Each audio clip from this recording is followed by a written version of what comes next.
Ugh, fuck. Another interesting sit, right?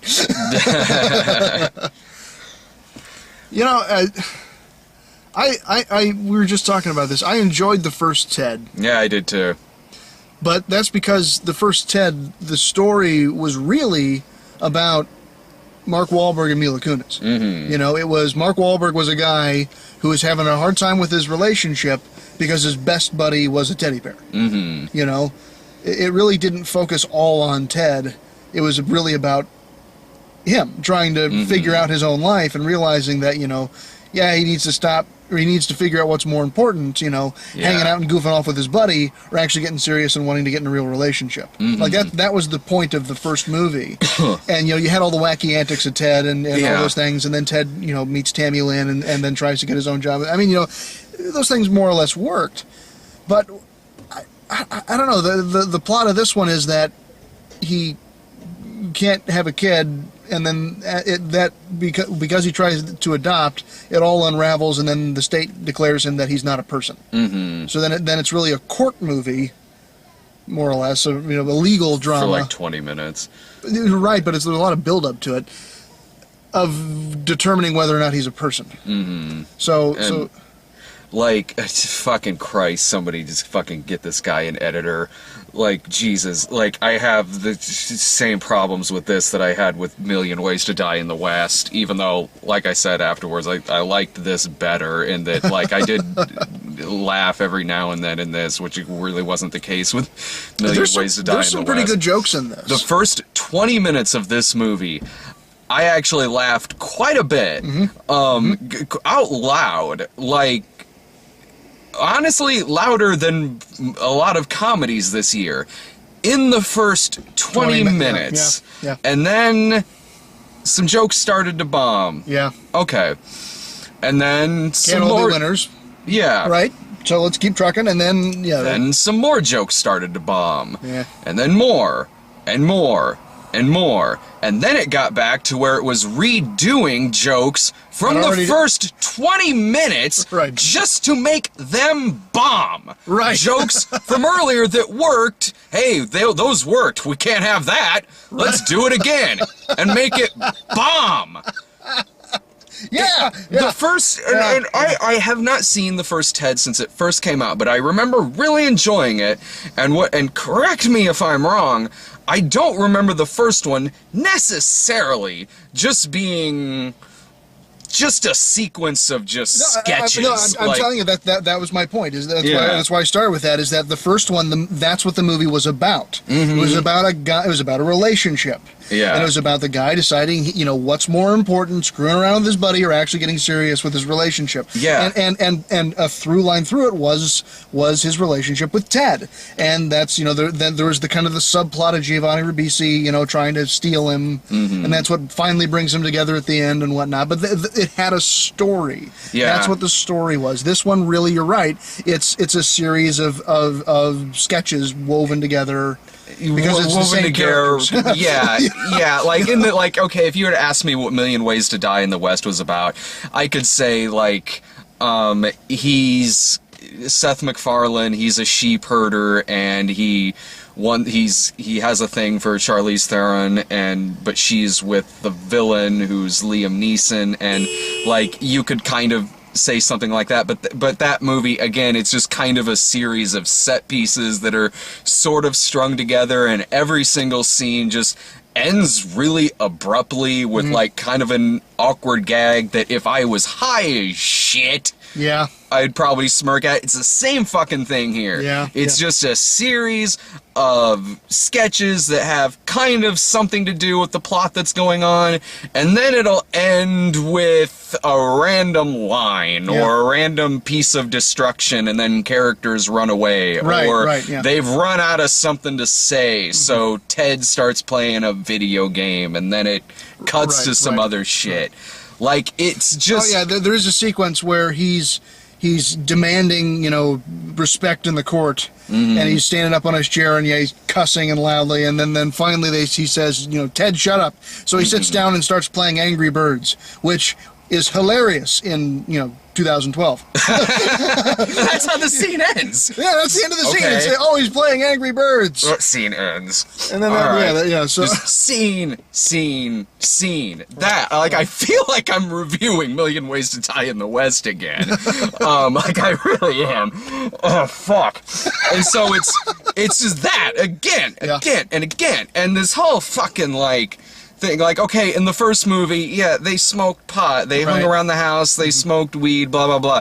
There's stuff in here that's just to, like, kowtow to somebody in the audience who's gonna be fucking baked off of their ass, whether it's characters for no reason or just pulling out a bong and just smoking weed for even if the scene doesn't fucking call for it, they just fucking do, or they happen upon a pot field, like, okay, I get it, like, okay, no, so that sequence, yeah, they happen upon a field of pot, and then it starts playing the Jurassic Park music, and it's like a throwback to that scene in Jurassic Park where they turn and see the dinosaurs, and they literally end it with Ted saying, they move in herds. They really do move in herds. Because it's a line from Jurassic Park, and the music was playing, like, fucking Christ. Like, okay, I fucking love fast food. I don't need to see a movie where the characters, for some reason, happen upon a field of Big Macs.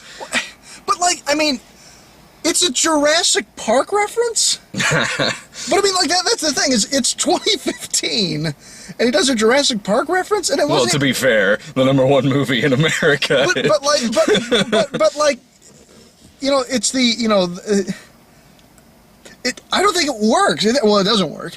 But it doesn't work because it's like they were looking at dinosaurs, they're looking at a field of weed. I don't think that it... I don't know. It didn't work for me either. It didn't I mean, work like, for me because it's like, if... And I don't want to say it's just because it's a reference, because no, like, reference humor can references- certainly be can be references fine. is It's like any other kind of joke. It can be Right. fine and it can't be.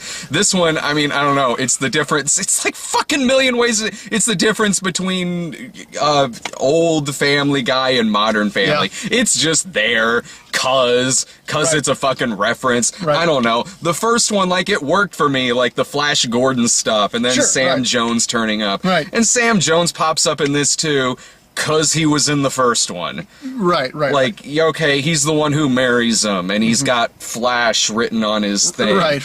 Cause it was funny in the first one. Right, Like, right. I don't know. It's, oh, fuck. It just, I don't know. It just didn't work for me. There's no real through and through story here. Wahlberg is basically kind of just in the background character in most of this. It's Right. not about him at all. Like, No. he's going through a divorce because they divorced because they couldn't get her for the second Right, movie. they couldn't get... Yeah, Mila Kunis has moved on to other things, I guess, or whatever. Or was Yeah. unavailable, or they just decided, they needed to get somebody else, Amanda Seyfried or something. Why not? So...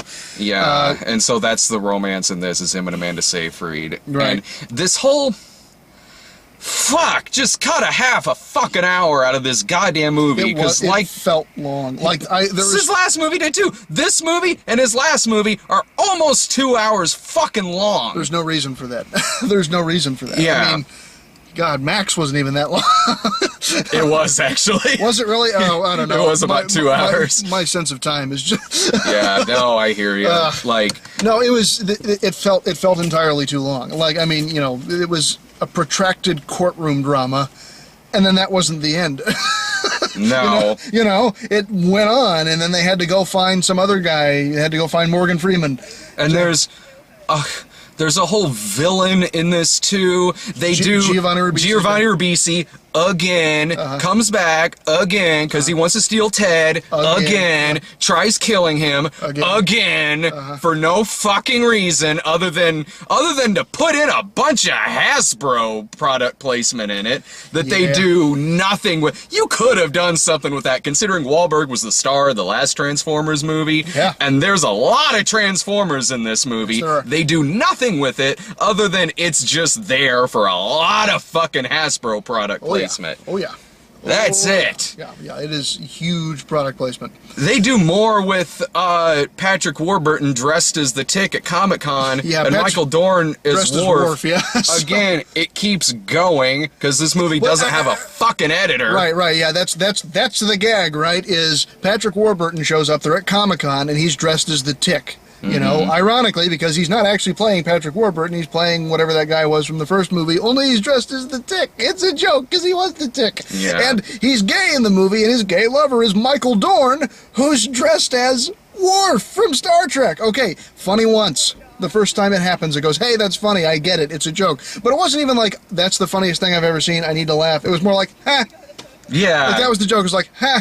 You Yeah. know, and then that's it. But then they keep bringing him back. They keep bringing them back, but the gag there is kind of even less that they're dressed like those characters. They're and being more bullies, basically. Yeah. Like, they're being bullies to all the nerds at Comic-Con. Like, they're, like, smacking food in their face or, like, knocking them down, just being, you know, jerks. And it's, like, again, it's kind of a, once. It's just going a long way for something and then that... they do it, like, 5-6 more times. Yeah, and it's like that semen gag where it's a long way just to get to a scene that we saw in the trailer where eventually he's going to get semen dumped on him. Right, right.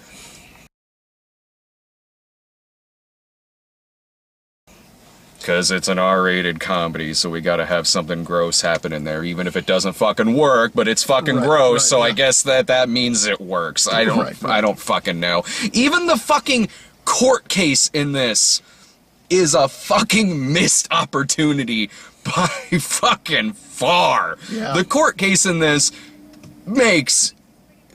God, I realize I'm saying the term makes no sense in a movie about a fucking pot-smoking bear, but it seriously doesn't. Well, okay, well, this is the court case. Here's the setup. Is that it's all about it's a civil rights. Is, you know, does he deserve to be labeled as property or as an actual person? How did they lose this case? So the thing is that, you know, we were discussing it's like, okay, the world, if this were the 30s or 40s or something, you know, okay, maybe, you know, that was a different time, but 2015. The plot should have been, the court case should have been whether or not he and his girlfriend can get married. Exactly. Because they say, oh no, he's property. And the slick, you know, prosecutor lawyer is there saying, oh no, he's property. Your parents bought you at a store. And that's how they got you. And then push your chest, and then he pushes the chest and it makes a noise. And then you see everybody in the courtroom go, oh no. He's a sentient being. He works, he has a job, he talks. He talks, he feels, he loves you. I mean, it's like, and what's funny is that when he finally wins the court case, that's the argument they make. Yes, I'm sitting there in the first time. Why is nobody? How is this in court? Right. How did they lose this case? They lose the first case because everyone's like, "Oh no, you're right. He is property." You know. You know what? If Johnny Five can be declared a citizen at the end of Short Circuit 2 in the 80s, in the 1980s, in the 80s, yeah, we were progressive enough in the 1980s to agree that an object or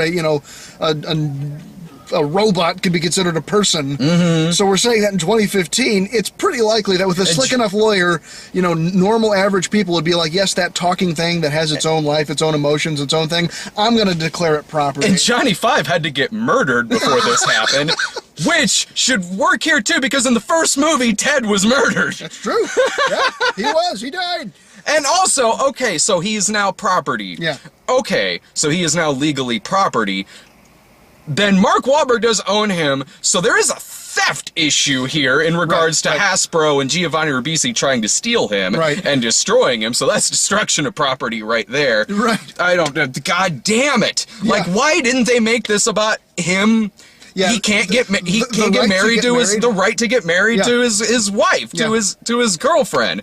Yeah. Why isn't that the plot of this? I don't get it. Unless they thought, oh, that might just be a little too on the nose but the thing is that would have been good satire. Yeah. You know, it could have been a good satire and a good poignant message for, you know, a bit more of a modern type of voice. But clearly they didn't want to do that. Yeah, no. And believe me, this movie does shit, it's like Family Guy, where it does topical shit all the time, because there's a lot of cutaway gags in this movie that, like, I don't know, like in Family Guy, like, hey, remember when we did this, and then it cuts to that, like, let's go do this, and then it shows it just for like just some fucking set pieces, dropping a bunch of topical references at that improv club, where they're like, oh, we should go to improv and like yell out sad things for him to do.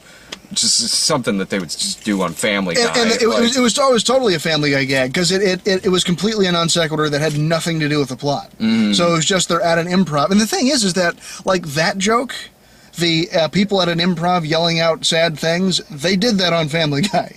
You know, They did? There was an improv like. I remember when Peter Quagmire and Joe did their own improv, okay. and people were yelling out bad suggestions. Okay, Yeah. so they did that joke. The knocking over the semen thing, they did that joke. Oh, it's You know what I mean? everywhere. Yeah. Yeah, I remember that. They They did. when they're like, "Do you have a soul?" and he starts singing a soul song. Yeah. They did that on literally the same song. They Yeah. did that with Brian on Family Guy. Yeah. So, Fuck. yeah, I mean, he's rehashing his own jokes before he even put them in the movie, and then he rehashes them again later in the movie. God damn it! Someone just get him an editor. Like he can reached be that- funny. He's reached that point where he's untouchable, where he can do whatever he wants. You know, the first movie made so much money, and Family Guy just prints money for Fox. That, you know, for the college stoner base, Yeah. that you know is more interested in getting high and watching cartoons than they are in like, hey, it's a good story anymore, because it's not. I mean, it's not a Family Guy episode unless it has 2 rape jokes, and you know, I mean, it's ridiculous. I haven't watched them in probably a couple of years, but there was the longest time where I was like, I kept trying to give it a chance. I was like, this defined my college, you know, and like my late high school and stuff, was watching Family Guy and being like, oh my god, this is one of the most amazing funny shows I've ever seen. And then I just kept coming back and trying, and there's just, I mean, there'd be a couple of little gems in there, but you have to sift through so many of those anti-comedy, let's make this really shitty joke Because it had a comeback on Adult Swim, so now it has to be a bunch of long, drawn-out, fucking 5-minute anti-comedy gags. which is what so much of it is. Yeah. And honestly, I mean, I don't know if there was specifically any of that in this movie, but like, what's really annoying is because there was no real like story. Is I've forgotten so much about this movie already. And we just saw it. Yeah, You know? I mean, I Like, have to. It's forgettable.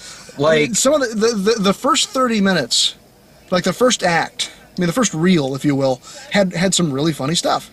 I laughed out loud at some of the random shit that was happening. It starts out with a wedding, and then the like opening credit sequence is this really cool, like classic old Hollywood dance routine where it's like it's in on a studio set when it's like it looks like a giant layer cake. There's all these dancers, you know, women in these beautiful gowns and guys in top hats and tails doing this really cool old Hollywood kind of dance. And I was like, I kind of like that. That's kind of cool. And then there's some jokes. There's some funny jokes that are in there, but then after that it just became a bunch of long set pieces for nothing, for like no payoff that you saw coming a mile away. Right. And in the first like 20 or so minutes, there were some quick gags in there, some really random reactions that they were having, like Ted and his wife arguing, and it's shot like kind of like handheld style, and he's wearing a white wife beater, and like, I mean, that was kind of fun, and like the really random stuff that I kind of enjoyed in the first movie were in this a little bit in the first 20 minutes. Like when he's talking to the black lady at the grocery store,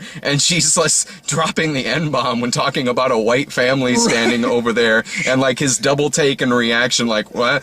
And like that. Yeah, she says like, look at those white N-words over there, and he goes, yeah, wait, what? It's like those double takes. So, and then she says it again. He goes, yeah. He goes, well, you said it again. Is that like an actual phrase? And that reminded me of the first one, and like I've gone back to see some of to rewatch a couple of the first few some episodes from the first few seasons of Family Guy to be like, does this hold up, or did I just enjoy it because I was like 20? Right. And those. And honestly, they do still hold up. The first few seasons do kind of still hold up for me because the humor is radically different. It's very fast-paced. It's not that lagging. It's funny because it's going on for an eternity shit. Yeah. Like, it's fast-paced. It's quick. The characters radically different in the first few seasons than later on. And it's... I don't know. Like, why do fucking, like, the first few seasons at least show, and I like American Dad too. Like, to me, American Dad actually does random humor fairly well. Yeah. And so this guy, Seth MacFarlane, he's a charming guy. He's a charming guy. He does have some talent. Yeah. Whether it's live performing, the musical stuff that he does, when he's when he has someone to rein his shit in, Right, and when right. he's working really, really fast-paced, and not this long, drawn-out shit like in this that has nothing to do with fucking anything, Yeah. he can work. He can be funny if there's someone fucking telling him to say no. I think that's a.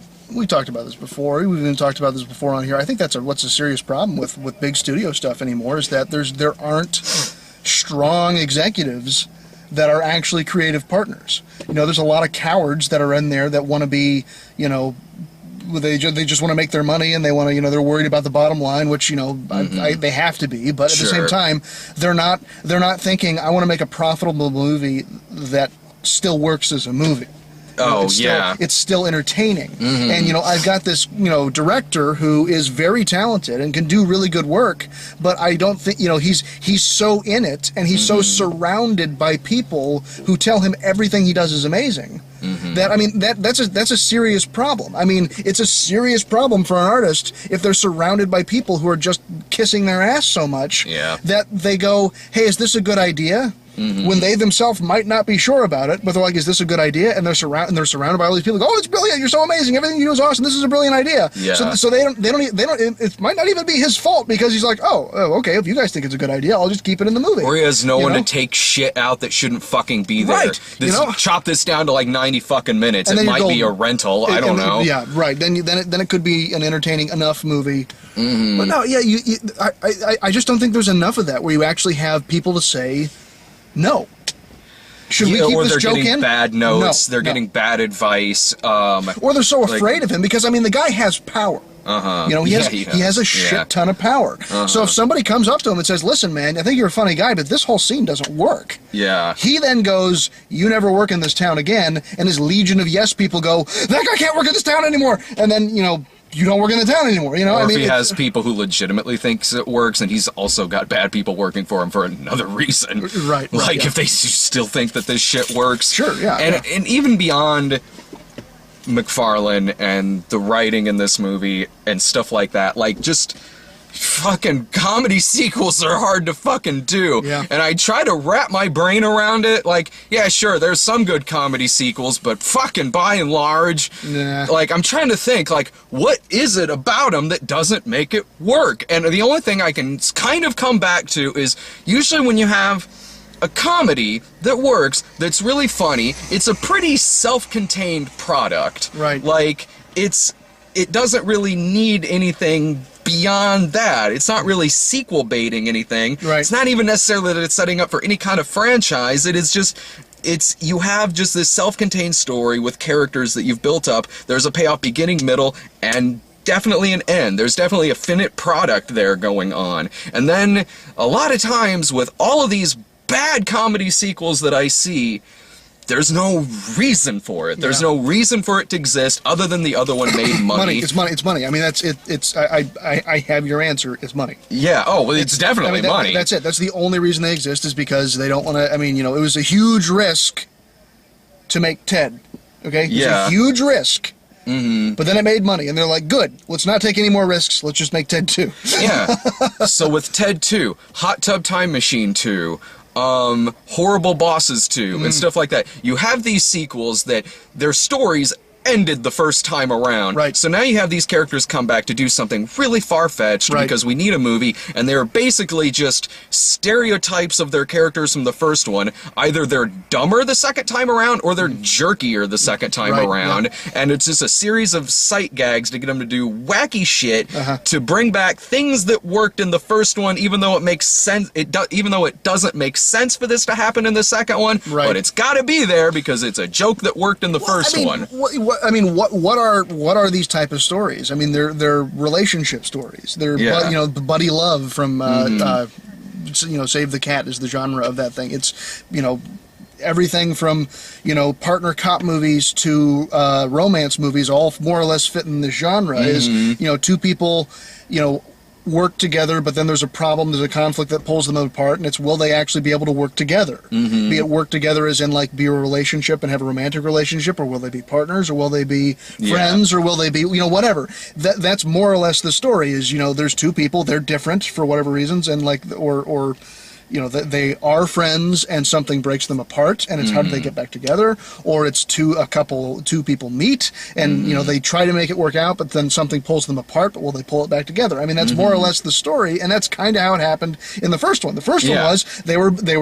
you know the two best friends, and then also the girlfriend, and you know they seemed to work together, but they you know certain characters wanted more. There was a conflict. They were pulled apart, and for the you know sequence of things happens, they were able to pull it back together.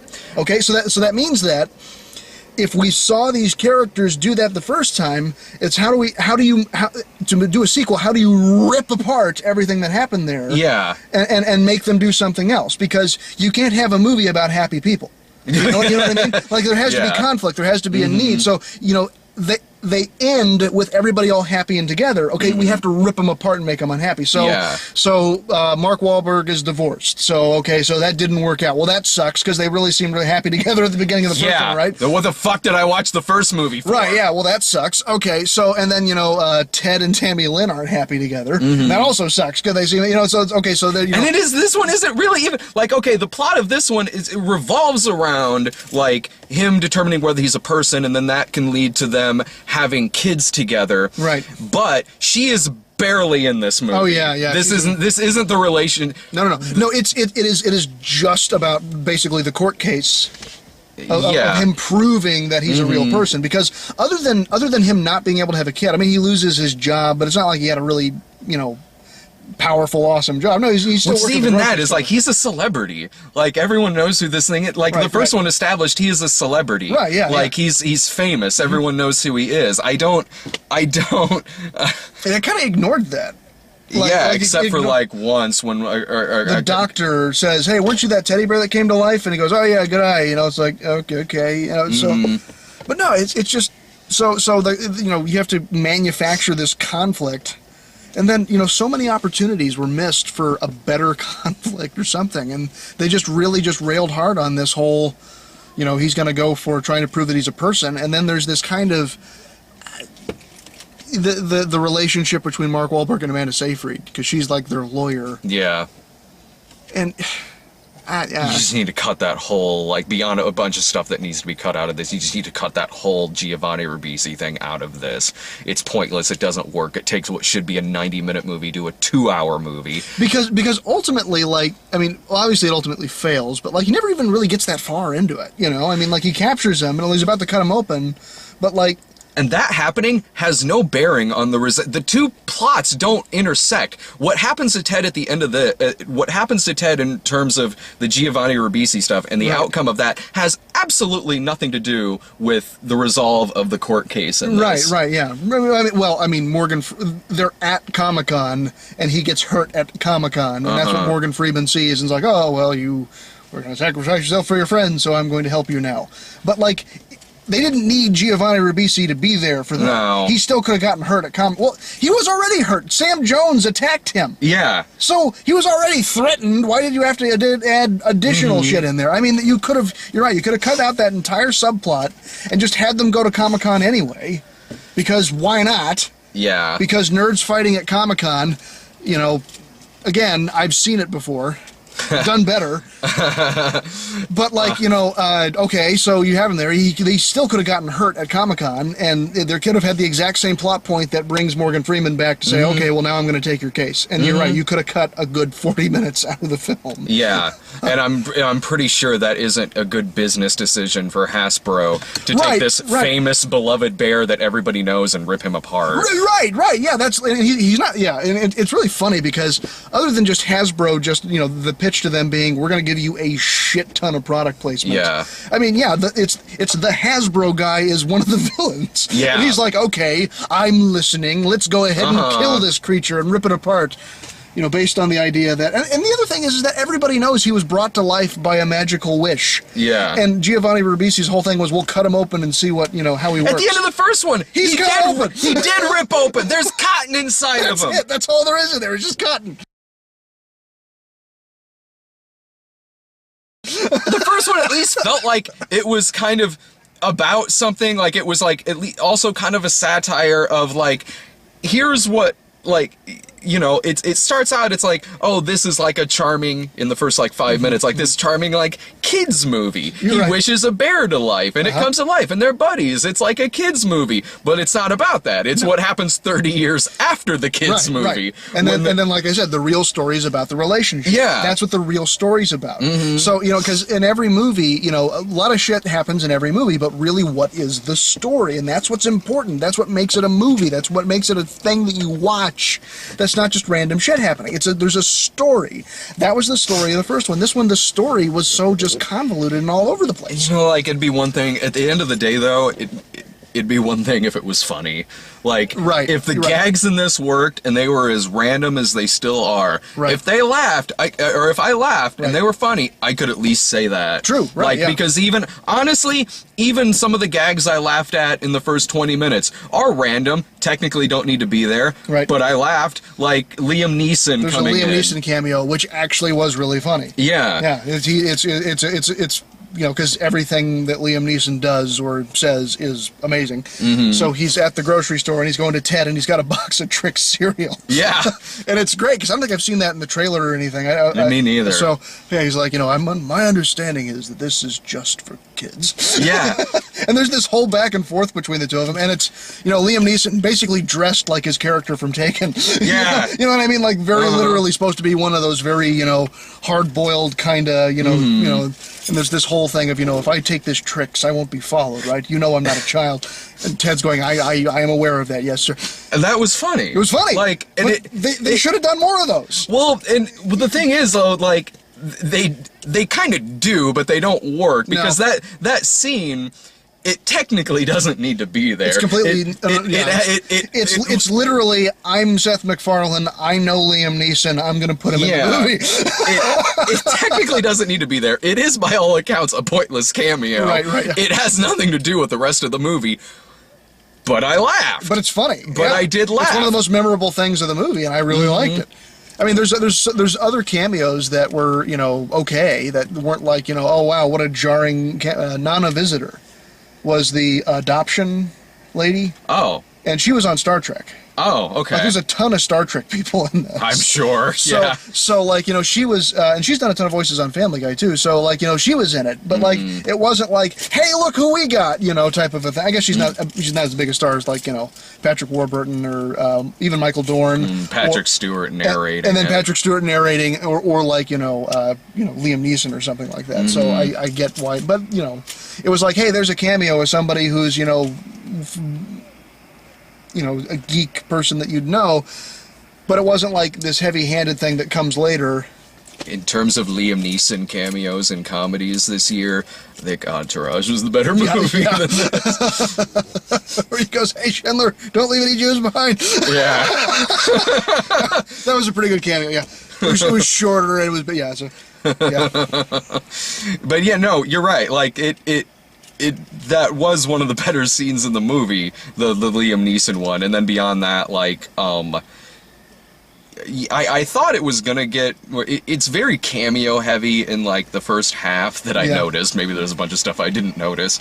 And it did kind of settle down with that after a while, which was good. Because I was worried it was gonna be like every other scene was gonna be like some cameo or something like that. Right.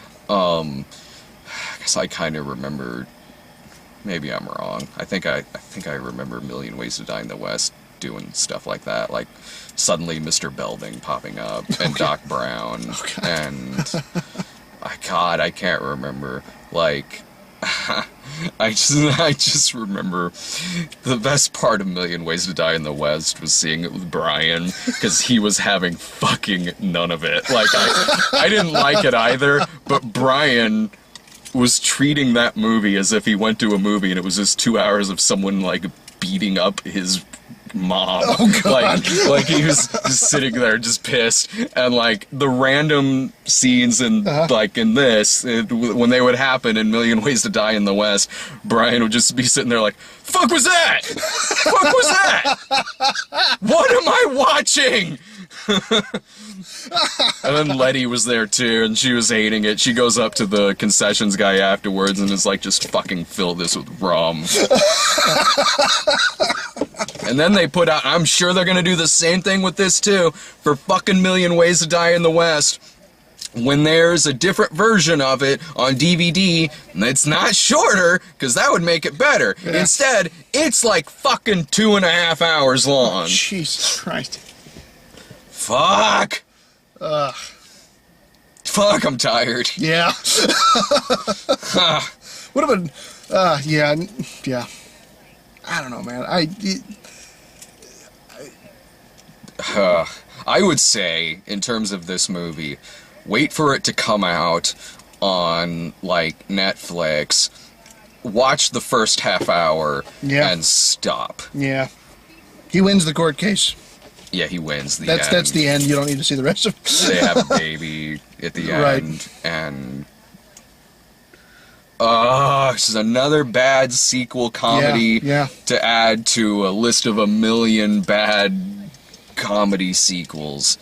And fuck, I want him to do another good movie. I want him to do a movie that is away from all of the gross out shit and away from all the anti-humor shit and all the sketchy stuff like in this. I would really like to see him do like a really kind of grounded, maybe like romantic, like Woody Allen style movie or something like that. And I have to agree that I have the same sentiment because, like, again, I loved so much of what he did over the years. You know, I mean, from 2002, I think it was, or 1999. 99, yeah, to like 2002 or 2003. I mean, those years, I mean, those were such great episodes.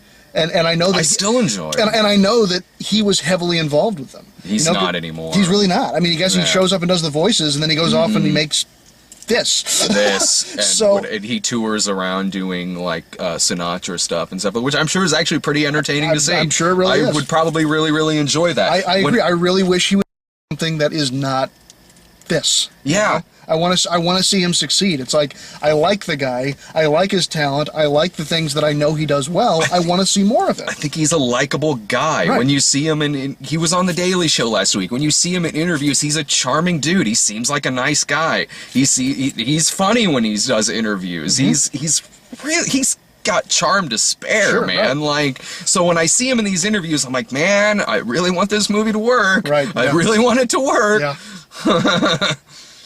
Fuck.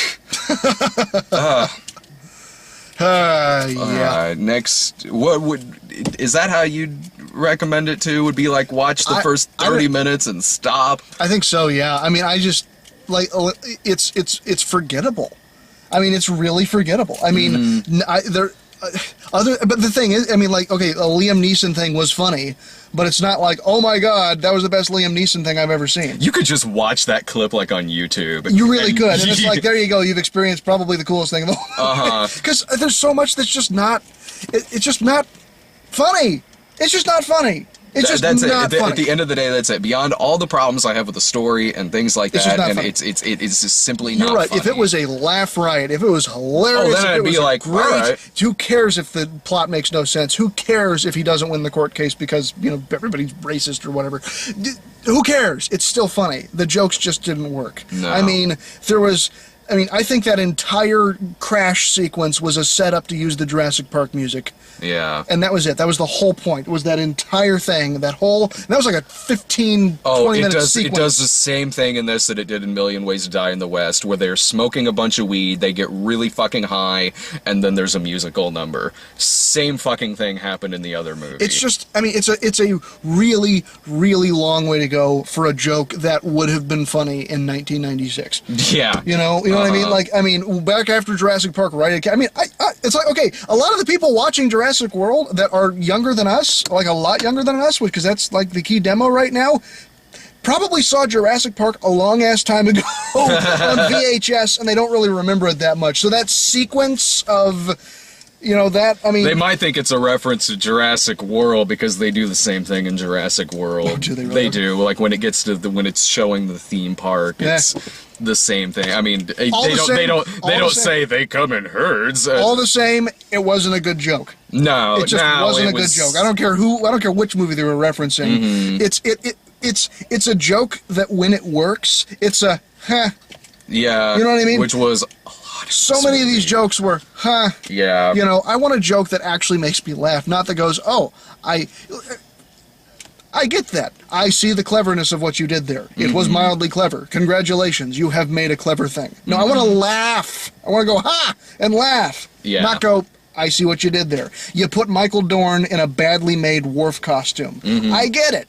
He was Worf for many years. Yeah. And look, it's done in an ironic way because he's not actually playing himself. He's playing a guy who's not into sci-fi. He's being a bully at Comic-Con, but he's dressed as Worf because he is Worf. I get it. There was one joke in this that I thought actually was kind of a funny punchline for what started out as a pretty bad, stupid, unfunny joke at the end where he pretends to be dead.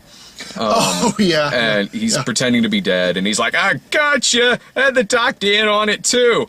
And it cuts over, I'm sitting there kind of like, whatever. And then it cuts to the doctor, and the doctor's just like, yep, we're a fun hospital. Well, no, he says it dry. He goes, yeah, we're a fun hospital. Yeah. Like, I was like... I was like, okay, that punchline kind of worked for me. That punchline kind of worked, but that was a long, drawn-out thing. It was, but it was a long, drawn-out thing for a punchline that I actually kind of got a laugh out of. Sure, yeah, but at the same time, I think they could have gotten the same punchline with the same laugh with like 3 minutes less. Oh, I agree with that. You know what I mean? Like 3 minutes less of a 9-minute sequence, you still could have gotten the same joke. Or wouldn't it have been something if they just killed him at the end? That's what I was like, well, because there was so much, a lot of times in this movie, I was like, where are they going with this? Where are they going with this? I was like, okay, is he actually going to be dead? I thought, you know where I thought they were going with it? I thought it was going to be like the first one where he wishes him back to life. He wishes him back to life, too. or he's now in a bear or something. Like, are we going by Child's Play rules? I don't know what's going to happen here. They put him in a transformer. Actually, that would. I don't know. But it made as much sense as some of the other things. So. Next week is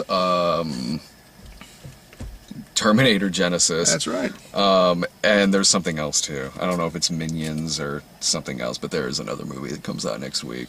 I can't remember what it is off the top of my head. But yeah, I'll be seeing those in Detroit. Detroit. Popping those up there. I get these posted and get some sleep and then drive to Detroit. Sounds like fun. Oh, yeah. That sweet 7-hour drive. Yeah. Fuck yeah. No, I'm excited. Man, I should have said this at the beginning of the video, but for those of you who hung on this long. Come hang out at Trauma Dance Detroit. That'll be I'm emceeing that Saturday. Watching a bunch of cool movies and just chilling out and doing Trauma Dance all day. So if you're not doing anything or up in Detroit, fucking come see us. Hell yeah. See ya. Bye.